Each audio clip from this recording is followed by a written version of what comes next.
మీకుండే ఎటువంటి గ్రహ బాధలైనా గృహ బాధలైనా శాశ్వత పరిష్కారం కోసం సంప్రదించండి శ్రీనివాస జ్యోతిషాలయ. సార్ నమస్కారం సార్. నమస్తే అండి. సార్ ఇవాళ అక్కినేని నాగేశ్వరరావు గారి జయంతి సార్. ఈ సందర్భంగా ఆయన కల్ట్ క్లాసిక్ అయిన ప్రేమాభిషేకం కూడా రిలీజ్ చేసి ఫ్రీగా థియేటర్లో ప్రదర్శిస్తున్నారు. ఒక్కసారి మరి ఆయన జయంతి సందర్భంగా ఆయన సినీ ప్రస్థానం గురించి, ఈ ప్రేమాభిషేకం సినిమా గురించి, ఆ సినిమా విశేషాల గురించి ఒకసారి చెప్తారా సార్? అంటే ప్రేమాభిషేకం అనేది ఆయన కెరియర్లో చివరి బిగ్గెస్ట్ హిట్. సంవత్సరం ఆడినటువంటి సినిమా అది. అంటే నిజానికి 76 తర్వాత ఆయన ఈ రేస్లో లేడు. అంటే నెంబర్ 1 నెంబర్ 2లు అనే రేస్లో ఉన్నాడు. ఆయన సుదీర్ఘకాలం ఉన్నాడు, దాదాపు 3 దశాబ్దాలు ఉన్నాడు. అయితే 76 టైంలో ఆయన కొంత పర్టికులర్గా ఆలు మగలు నుంచి ఏడంతస్తుల మేడ సినిమా మధ్యలో ఆ గ్యాప్లో ఆయనకు కొన్ని బిగ్గెస్ట్ హిట్స్ రాలా. అంటే ఆ రోజుల్లో హిట్ సినిమా అంటే 100 రోజులు ఆడాలి, శతదినోత్సవం జరుపుకుంటే హిట్ సినిమా అనేవాడు. అలాంటి శతదినోత్సవ చిత్రాలు పడలేదు ఆయనకి. ఆయన చేసినటువంటి సినిమాల్లో కొన్ని సక్సెస్ఫుల్ సినిమాలు ఉన్నాయి అప్పుడు కూడా.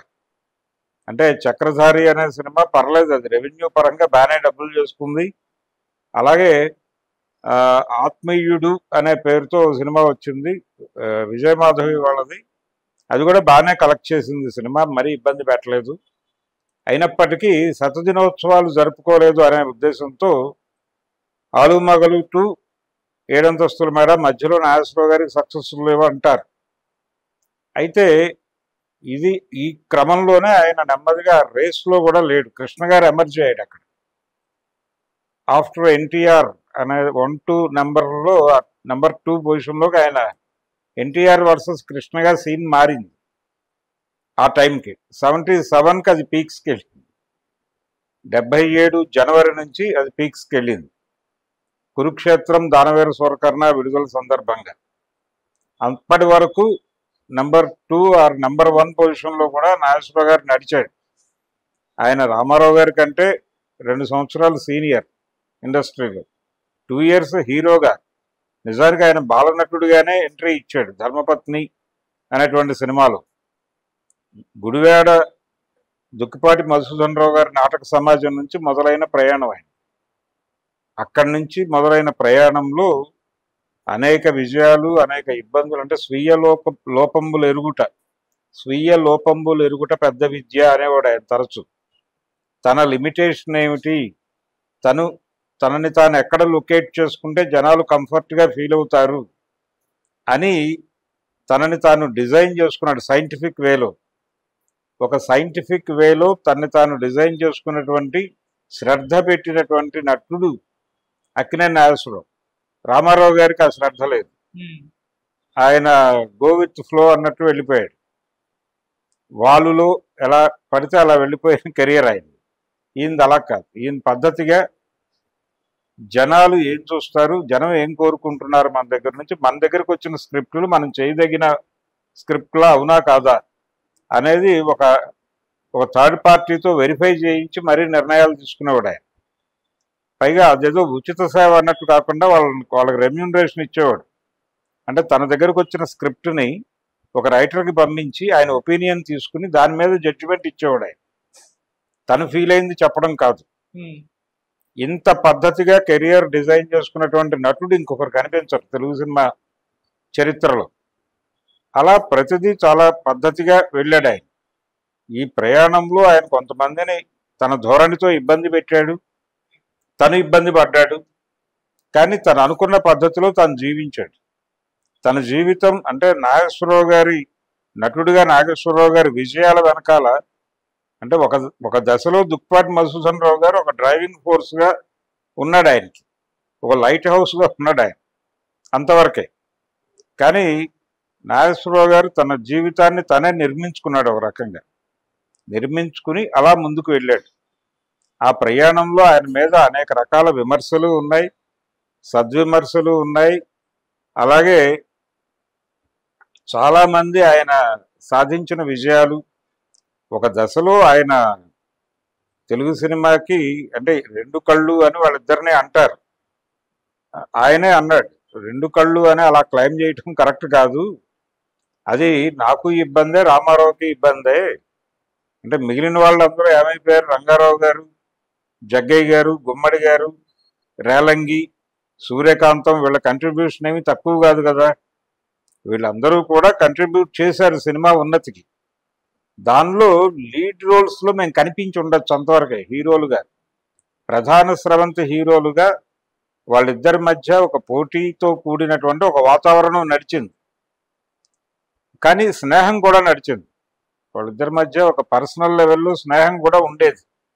ఒకళ్ళ మీద ఒకళ్ళకి విమర్శలు ఉన్నప్పటికీ ఎన్టీ రామారావు గారు దుందుడుకు స్వభావి, దేనికైనా ఈజీగా రియాక్ట్ అయిపోతాడు, స్పందిస్తాడు. అది గుంభనగా ఉండడు, ఎక్స్ప్రెస్ చేస్తాడు బయటికి. అవతల వాడు ఏమనుకుంటాడో సంబంధం లేకుండా రియాక్ట్ అవుతాడు. లౌక్యం తెలియనటువంటి తుంటరి అనే అభిప్రాయం నాగేశ్వరరావు గారికి ఉండేది. ఇది ఇండస్ట్రీకి కుదరని వ్యవహారం, ఆయన చలాయిస్తున్నాడు కానీ అది కరెక్ట్ కాదు అని ఫీల్ అయ్యేవాడు ఆయన చివరి వరకు. ఆయన ఎప్పుడు రామారావు గారి ప్రస్తావన వచ్చినా ఈ మాట చెప్పేవాడు. అదొక ఎమోషనల్ క్యారెక్టర్. ఆ ఎమోషనల్ క్యారెక్టరు ఆయన మొదట ఎవరో వచ్చి ఏది చెప్తే అది వినేవాడు. అలా ఈయన చెప్పిన మాటలు విన్న సందర్భాలు కూడా ఉన్నాయి. జమున గారిని ఒక 3 సంవత్సరాల పాటు బ్యాన్ చేశారు ఇద్దరు. అది యాక్చువల్గా నాగేశ్వరరావు గారి ఇబ్బంది. నాగేశ్వరరావు గారు ఆవిడ హీరోలకి గౌరవం ఇవ్వదు, ప్రొడ్యూసర్ వచ్చినా డైరెక్టర్ వచ్చినా లేచి నిలబడదు, కుర్చీలో కూర్చుని కాలు మీద కాలు వేసుకుంటుంది. ఇవన్నీ ఆవిడ కొంచెం హెడ్ స్ట్రాంగ్గా బిహేవ్ చేస్తుంది. కాబట్టి ఆవిడని కొంతకాలం మన సినిమాల్లో నుంచి పక్కన పెడదామని ఈయన వెళ్ళి చెప్పి ఆయన్ని కన్విన్స్ చేశాడు. సార్ దాని వెనకాల ఇంకొక బ్యాక్ ఎండ్ స్టోరీ ఉందనుకోండి. అయితే అది పక్కన పెట్టేస్తే ఈయన కూడా ఇన్ఫ్లుయెన్స్ చేశాడు రామారావు ఓ దశలో. ఆయన అలాగే ఉండేది ఆయన ధోరణి, ఏం చెప్పినట్టుగానే. కానీ నాగేశ్వరరావు గారు అలా లేడు. నిజానికి ఆయన కాలేజీ చదువుకుని ప్రభుత్వ ఉద్యోగం చేసినవాడు రామారావు గారు. ఈయన చిన్నప్పుడే చదువు వదిలేసి నాటక రంగంలోకి వచ్చేసాడు. దుప్పాటి మధుసూదన్ రావు గారి దగ్గర ₹1/2 జీతానికి చేరాడు ఆయన. నాగేశ్వరరావు గారు ₹5 వరకు అక్కడ నాటకాలు ఆడాడు. ఆయన చేతుల మీదుగానే సినిమా పరిశ్రమకు వచ్చాడు. ఆయన చేతుల మీదుగానే తన క్యారెక్టర్ని నిర్మించుకున్నాడు. ఆయన ద్వారానే సినిమా పరిశ్రమలో ఒక స్థానాన్ని కూడా పొందాడు. ఈ పొందటంలో వాళ్ళిద్దరి మధ్య ఉన్నటువంటి గురు శిష్య బంధం అది దాదాపుగా 75 వరకు కొనసాగింది. 75లో జరిగినటువంటి ఒక డిస్టర్బెన్స్లో, 74లో జరిగినటువంటి ఒక డిస్టర్బెన్స్లో వాళ్ళిద్దరూ కలిసి ఉండాలా విడిపోవాలని తేల్చుకోవాల్సిన పరిస్థితి వచ్చింది. వచ్చినప్పుడు ఆయన నాగేశ్వరరావుని వదిలేసి నవయుగాన్ని ఎంపిక చేసుకున్నాడు మధుసూదన్ రావు గారు. అప్పుడు మొదటిసారిగా నాగేశ్వరరావు గారు ఒంటరి అయ్యాడు. అంటే ప్రతి గురువు శిష్యుల మధ్య ఇలాంటి ఒక సందర్భం వస్తుంది. అలాంటి సందర్భం 74లో వచ్చింది వాళ్ళ జీవితంలో. ఆ తర్వాత అన్నపూర్ణ పిక్చర్స్లో నాగేశ్వరరావు లేడు. దొంగరాముడు నుంచి దాదాపు బంగారు కళలు సినిమా వరకు అన్నపూర్ణ పిక్చర్స్ దుప్పాటి మధుసూదన్ రావు గారు తీసిన అన్ని సినిమాల్లోనూ అక్కినేని నాగేశ్వరరావే హీరో. ఆ కంపెనీ బోర్డ్ ఆఫ్ డైరెక్టర్స్లో ఆయన మెంబర్. ఆయన చైర్మన్గా నడిచాడు కొంతకాలం ఆ కంపెనీలో. అయినప్పటికీ ఆ కంపెనీలో చివరిలో తీసిన సినిమాల్లో శోభన్ బాబు, మురళీమోహన్ వీళ్ళందరూ చేశారు. కానీ బంగారు కళలు ఆల్మోస్ట్ చివరి సినిమా. ఆ తర్వాత కూడా ఇంకో సినిమా ఏదైనా చేశారేమో, విచిత్ర బంధం లాంటిది, అంతే క్లోజ్. విచిత్ర బంధం క్లోజ్. ఇంకా తర్వాత ఆ బ్యానర్లో ఏం లేడు. ప్రేమలేఖలు అనే సినిమా చేశాడు ఆయన మురళీమోహన్, జయసుధా వాళ్ళతో, అనంతనాగ్ వాళ్ళని పెట్టి. ఆ తర్వాత శోభన్ బాబుతో చేశాడు, బాపు గారితో వేరే సినిమా ఏదో చేశాడు. నాగేశ్వరరావు గారు లేరు. కానీ ఆయన చనిపోయినప్పుడు మాత్రం అక్కడ బాధ్యతలన్నీ అక్కినేని నాగేశ్వరరావు గారే నిర్వహించాడు. అలా ఆయన తనదైన వ్యక్తిత్వాన్ని నిలబెట్టుకుంటూనే స్నేహమైన, గురుత్వమైన అలా నడిచాడు ఆయన. ఆయన ఏ రోజున మధుసూదన్ రావు గారి గురించి ఒక గురువుగా మాట్లాడాడు తప్ప నెగిటివ్ డైలాగ్ అనేది ఆయన నోట్లోంచి రాలేదు. ఉన్నా లేకపోయినా ఆయనైతే మాట్లాడలేదు ఎప్పుడు. ఆ గురుభావం ఉండేది.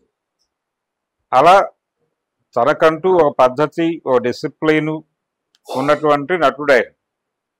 డైరెక్షన్ చేయమని చాలా సందర్భాల్లో ఆయన దగ్గరకు అవకాశాలు వచ్చాయి, కానీ ఆయన ఎప్పుడు ఆ ఏరియా మంది కాదు అనుకున్నాడు, వెళ్ళలేదు.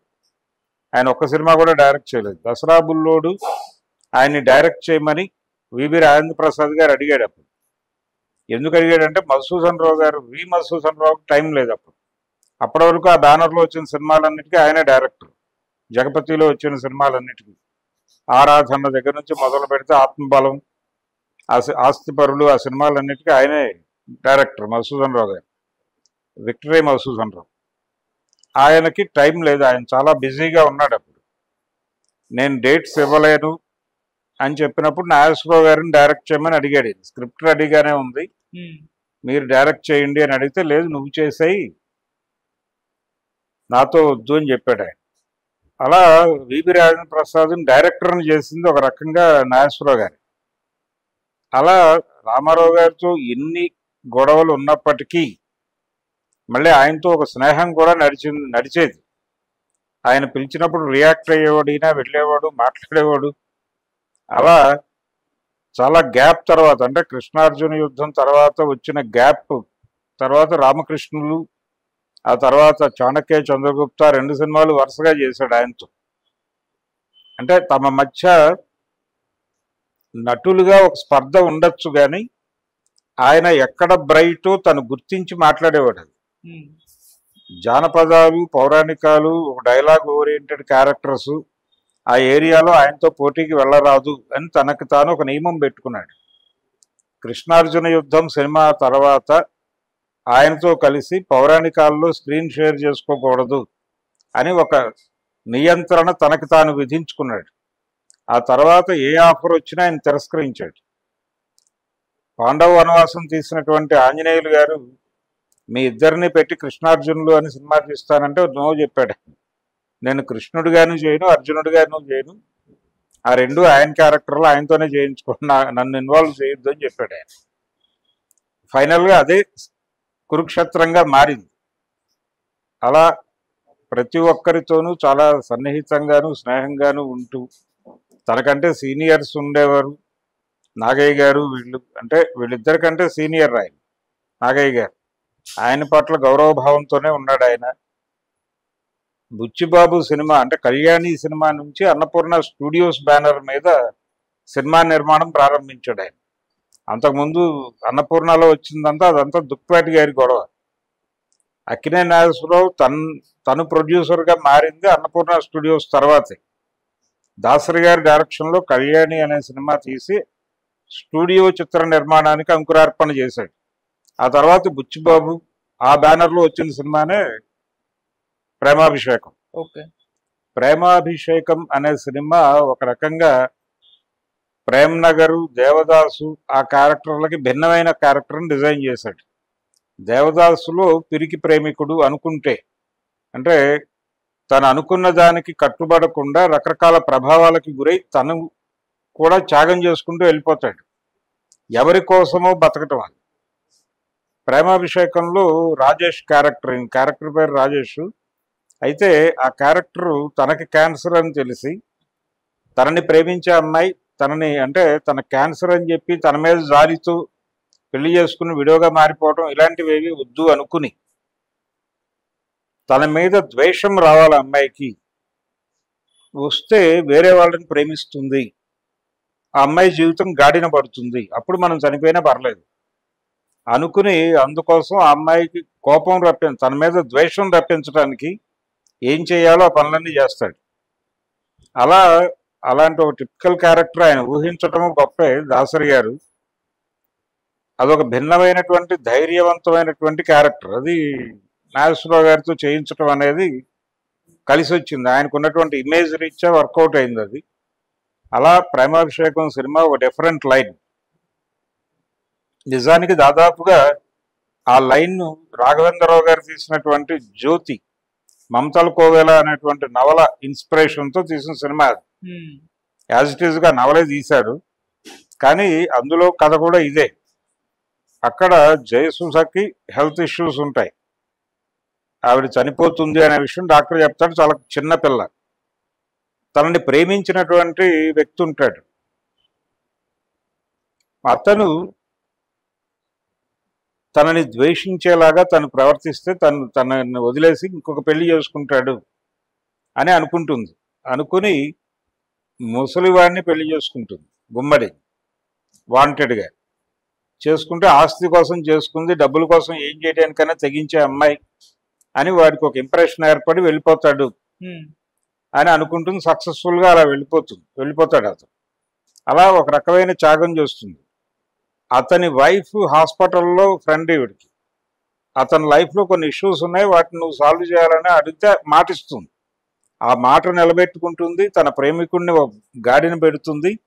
అది జ్యోతి కథ. సిమిలర్ లైన్ కనిపిస్తుంది ఇక్కడ. అక్కడ జయసుధ క్యారెక్టర్, ఇక్కడ నాగేశ్వర గారు. అక్కడ మురళీమోహన్ చేసిన క్యారెక్టర్, ఇక్కడ శ్రీదేవి. అలా విచిత్రమైనటువంటి పోలిక. ఒకే టైం కాదు, అది చాలా గ్యాప్ ఉంది 2 సినిమాలకి. గ్యాప్ ఉన్నప్పటికీ ప్రేమాభిషేకం చూస్తుండగా ఎక్కడో జ్యోతి రెఫరెన్స్ కనిపిస్తుంది ఆ లైన్లో. అయినప్పటికీ జనాలు ఆ సినిమాని విపరీతంగా ఆదరించారు. చాలా బిగ్గెస్ట్ హిట్ ఆయన కెరియర్లో, అది పెద్ద విజయం ఆ టైంలో. రామారావు గారి సినిమాలు అడవిరాముడు, తర్వాత వచ్చినటువంటి కొండవీటి సింహం, ఇవన్నీ సంవత్సరాలు ఆడేస్తున్నటువంటి టైంలో నాగేశ్వరరావు గారి క్యాంప్ నుంచి కూడా 1 సంవత్సరం ఆడేసిన సినిమా రావడం అనేది అభిమానుల్ని చాలా ఛార్జ్ చేసింది. అప్పటికి రామారావు గారు వెళ్ళిపోయాడు రాజకీయాలు. ఈ సినిమా రిలీజ్ అయ్యి విజయం సాధించే టైంకి ఆయన ఇండస్ట్రీలో లేడు. ఆయన వెళ్ళిపోయే మూడ్లో ఉన్నాడు. ఆయన సీఎం అయిన తర్వాతే దీని సద్దినోత్సవం అది జరిగింది. ఆయనే హాజరయ్యాడు. అంటే వాళ్ళ సినిమాల విజయోత్సవాలకు ఆయన వచ్చేవాడు. అలా ప్రేమాభిషేకం అనేది అక్కినేని నాగేశ్వరరావు గారి కెరియర్లో దానికి ఉన్న ప్రాధాన్యత. అయితే భగ్న ప్రేమికుడు ఇలాంటి క్యారెక్టర్లకు ఆయన పెట్టింది పేరు. దానికి అడ్రస్ ఆయనకి ఇచ్చింది దేవదాసు సినిమా. దేవదాసు, లైలా మజ్ను అవన్నీ అలాంటి ఇంప్రెషన్ క్రియేట్ చేసినాయి ఆయనకి. అలాగే దేవుడి పాత్రలు ఎలాగో ఆయన వేస్తున్నాడు కాబట్టి మనం భక్తుడి పాత్రలు వేయొచ్చు. భక్తుడికి పర్సనాలిటీతో గొడవ లేదు, కానీ దేవుడి పాత్రలకి పర్సనాలిటీతో ప్రాబ్లం ఉంటుంది. అందుకని ఆయనకు వదిలిపెట్టేసవి తను భక్తుడి పాత్రలు వేశాడు. విప్రనారాయణ, అవన్నీ విప్రనారాయణ, భక్త తుకారం, చక్రధారి, ఈ సినిమాలన్నీ చేసుకుంటూ వెళ్ళాడు. విజయవంతమైనవి. భక్త జయదేవ, ఇవన్నీ ఈ విజయవంతమైనటువంటి సినిమాలు కూడా నాగేశ్వరరావు చాలా యాప్ట్ అనుకున్నారు. జైభేరి ఫస్ట్ రిలీజ్లో ఫ్లాప్ అయింది, కానీ సెకండ్ రిలీజ్లో హిట్ అయింది. పాటలు జనాలకు కనెక్ట్ అయ్యి హిట్ అయింది. వాసిరెడ్డి నారాయణరావు గారి సినిమా. అలా తను ఎక్కడ తను చేయగలడు అక్కడ ఫోకస్ పెట్టి అక్కడ వర్కౌట్ చేసి విజయాలు సాధించినటువంటి, నిజానికి కెరియర్ ఓరియంటేషన్లో ఉన్న వాళ్ళు నాగేశ్వరరావు గారి జీవితం నుంచి నేర్చుకోవాల్సినవి చాలా ఉంటాయి. అలా తన జీవితాన్నే ఒక నిఘంటువుగా, ఒక మార్గదర్శకంగా మలుచుకున్నటువంటి నటుడే. నటన కోసం వచ్చాను నేను, నటన తప్ప ఇంకొక వ్యవహారం నాకు తెలియదు, నేను డైరెక్షన్ మరొకటో చేయను. డైరెక్టర్ గారు వచ్చి చెప్తే ఎవరు రాయాలో వాళ్ళు రాయాలి, ఎవరు తీయాలో వారు తీయాలి అన్న పద్ధతిలోనే వెళ్ళాడు. ఆ డిసిప్లిన్కి బద్ధుడై వ్యవహరించాడు ఆయన. కొన్ని సందర్భాల్లో ఆయన ప్రవర్తించినటువంటి తీరు కొంచెం విచిత్రంగా అనిపిస్తుంది, కానీ అది కూడా పార్ట్ ఆఫ్ ది గేమ్ అనే అనుకోవాలి. ఓకే. ముఖ్యంగా పాత దేవదాసు రైట్స్ కొనేసి కొత్త దేవదాసు మీద, అంటే కంపారిటివ్గా ఆ కంపారిజన్ వచ్చేలాగా అదే డేట్ రిలీజ్ చేయలేదు, కానీ దానికి ఆ రిలీజ్ డేట్తో సంబంధం లేకుండానే రిలీజ్ చేసినప్పటికీ కంపారిజన్కి అవకాశం కలిగించాడు ఆయన. అందువలన ఈ సినిమా ఫ్లాప్ అయింది అనే అభిప్రాయం అయితే జనాల్లో ఉంది. ఇంకా క్యారెక్టర్లో ఇంకొకళ్ళని ఊహించుకోవడం కుదరని పరిస్థితి. ఆ లెవెల్లో చేశాడు. నటుడిగా ఒక క్యారెక్టర్ని అర్థం చేసుకుని ఆకలింపు చేసుకుని చేయటం, ఏ క్యారెక్టర్ అయినా కానీ, అంటే చాలా భిన్నంగా కనిపిస్తాడు ఆయన. దేవదాసులో ఒకలా కనిపిస్తాడు, మిస్సమ్మలో అదే నాగేశ్వరరావు కామెడీ రోల్ వేశాడు. రామారావు గారు హీరో ఆ సినిమాలో, ఈయన ఒక కమెడియన్ రోల్లో కనిపిస్తాడు. ఆయన ఏమి నేను సీనియర్ని అలా అనుకోలేదు. పల్లెటూరు పిల్ల రామారావు గారికి దాదాపుగా 2వ సినిమా అది. అయినప్పటికీ అప్పటికి సీనియర్ ఆయన, 3 జూబ్లీ సినిమాలు ఉన్నాయి ఆయన జీవితంలో నాగేశ్వరరావుకి. అయినప్పటికీ అందులో అంతిమంగా సినిమా క్లైమాక్స్కి రామారావే హీరో అని తెలుస్తారు. దానికి ఆయన ఏమీ బాధపడలేదు. నాగేశ్వరరావు చేస్తాడు ఆ క్యారెక్టర్. పాతాళ భైరవి నుంచి తను సెలెక్ట్ చేసి తీసేసినా ఆయన ఏం ఫీల్ కాలేదు. ఇది మన కప్ ఆఫ్ టీ కాదు అనుకున్నాడు, వదిలేసాడు అంతే. అలా అటాచ్మెంటు డిటాచ్మెంటు ఎక్కడ కదలాలి ఎక్కడ వదిలిపెట్టేయాలి అనేది బాగా తెలిసిన మనిషి. జీవితం నేర్పిన పాఠాలు ఆకలింపు చేసుకుని దాన్ని జీవితానికి అన్వయించుకుని అర్థవంతంగా మలుచుకుని ముందుకెళ్ళిన నటుడిగా నాగేశ్వరరావు గారు